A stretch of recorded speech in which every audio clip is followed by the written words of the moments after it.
Today I wanted to share some hiking items that I wish I bought sooner. I did a car camping version of this video a couple weeks ago and you loved it. I loved making it, so here we are for a hiking version.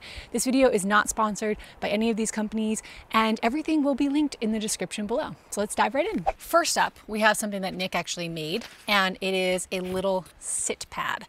Now, we had an old Thermarest, I believe it was, sleeping pad that we weren't using, and so Nick cut it up, and now we have this little sit pad. This is super small, it weighs pretty much nothing, and I always just have this in the outer pocket of my backpack and in both my day hiking and my backpacking pack.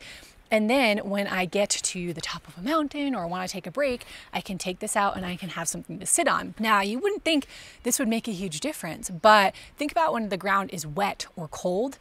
This is so nice. Or if you have a really sharp, rocky summit, which we just encountered a couple weeks ago on one of the hikes we were on, this was so nice. I could just sit and enjoy a little break at the top of the mountain. So it's such a simple thing, and you can buy these pads. I think actually some brands now sell actual sit pads, but it's probably a lot cheaper just to buy one of these cheap little pads and then cut it up, and then you can give some to your friends. You can have one in each backpack if you want, and it's just a little thing that you might not think of, but it really makes a difference when you're on the trail. Next up, we have the trusty trekking poles. I've talked about these so many times because I really love having these on my hikes and my backpacking trips. Now, trekking poles, I mean, there's so many benefits to them. They increase your stability on the trail, just give you 2 more points of contact.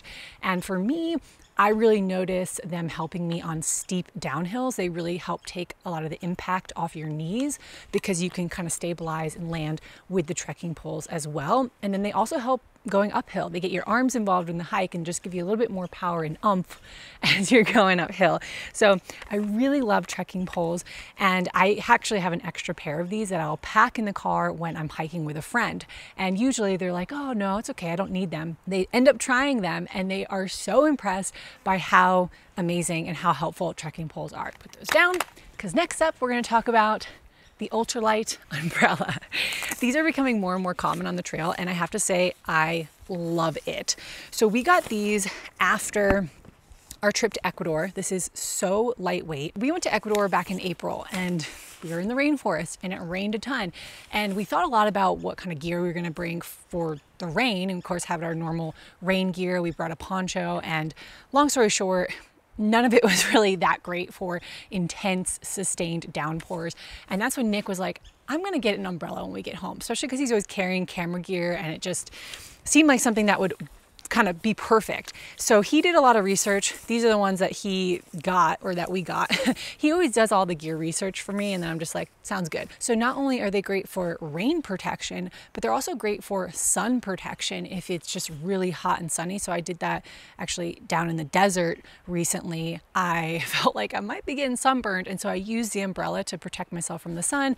And then more recently, when we did Kings Peak, I used this thing when we were hiking in the rain for a couple hours. And it's really nice because as you're hiking, you know, when I have my normal rain jacket on, it kind of comes over my forehead, and then I end up hiking like this a lot because there's stuff dripping off my forehead. And I found with the umbrella, it was so nice because I could just kind of hike and enjoy and look around and not worry about getting rain all over my face or dripping down into my rain jacket. And it was just so much more enjoyable to be out in the rain with this little umbrella. Super lightweight. And there you go. My next item, I'm gonna take my pack off. Where is it? Over here. So next up is this Kula pea cloth. Now, when these were first coming out, I was kind of like, it's a little weird, hang this off your backpack. I don't really need that. So I never tried it until Nick's mom bought this for me. And so I was like, okay, let's give this a try. And turns out, I love it. So this is for all the ladies out there. After you pee, you just use this side. This is antimicrobial, and then this side is waterproof. So your hands don't get wet or anything. And then it has this really cool reflective stitching up here. So if you're using it in the night with your headlamp, you can still see it. And then it's really nice. It snaps, so you can hang it on the outside of your backpack to just dry and be out in the sun during your hike. It's a really kind of a cool thing where you don't need any toilet paper, and it's reusable, washable, all that kind of stuff. And I just find myself loving it. I take it on day hikes, and I also take it on multi-day backpacking trips. My next item is a good wool t-shirt. This is a merino wool t-shirt. I have it in this blue color, which you've seen me wear so many times this summer because I really do love this. Wool is great because it's moisture wicking, it insulates even when wet, and it does not stink. So I recently wore this for 3 days straight hiking Kings Peak and it didn't stink at all. So a good wool t-shirt is awesome, and merino wool is just going to be a little bit softer. These are an Amazon find actually. Merino wool is a little bit expensive and these are a really nice price and they're just a good t-shirt. Nick has one as well. I am really trying to switch a lot of my clothing to more natural fibers, and wool is what I love for outdoor activities. I love it so much that I learned to knit back in January with the goal of knitting myself a wool sweater. And I just want to take a moment to brag because I have finally finished this. This is my first sweater, and how cool is this? It's 100% Icelandic wool and it's very thick and warm, and I'm hoping this will be a nice outer layer for me in the fall and the winter months. But I just wanted to show you the final product in case you've seen some of my other videos where I've been knitting this. And Nick put in a request for his own sweater as soon as I was done with this, so I'm making him one next. Point of this one is really just a good wool t-shirt. It is what I am loving for my hikes this summer. Next up, we have these little reusable bags. Now this one, I don't even know why I'm showing you this because this is really dirty and has been used for years and years and years. These are some newer ones. How cute are these little daisies? And I mean, you can find these types of bags everywhere now. I think I got these at Sierra Trading Post. TJ Maxx has them for really cheap. And I like these thinner ones that have a really good seal because they are thin and really lightweight. They seal so well. Never had one of these open up in my bag or anything. They haven't really ripped and they're just reusable. So they're nice to have for your snacks. So I take those a lot.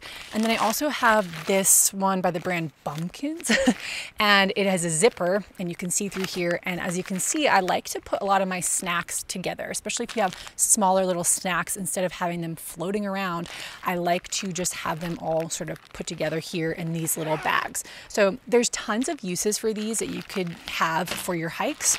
And in here is the next item that I want to talk about, and it is electrolytes. I talk about electrolytes a lot. The two brands that I really like are the Element ones, and then these are Relight, and this is actually more of a local brand to me here in Utah, but the Element ones are really easy to find and they're just so good.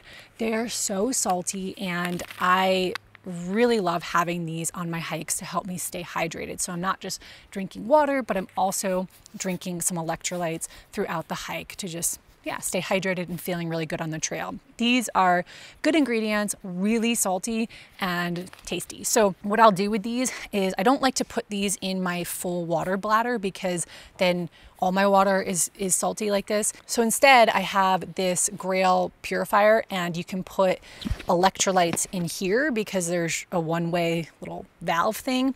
So I will purify water and then I will put the salt in here, and then I can sip on this and not actually put the salt in my full water bladder. So that's just kind of how I've been doing it on the trail. There you have it. I hope you got some good ideas for some new items that you might want to carry on the trail. If you like this video, make sure to hit that subscribe button. Check out some of the other hiking resources and tips videos that I have here, and I'll see you in the next one.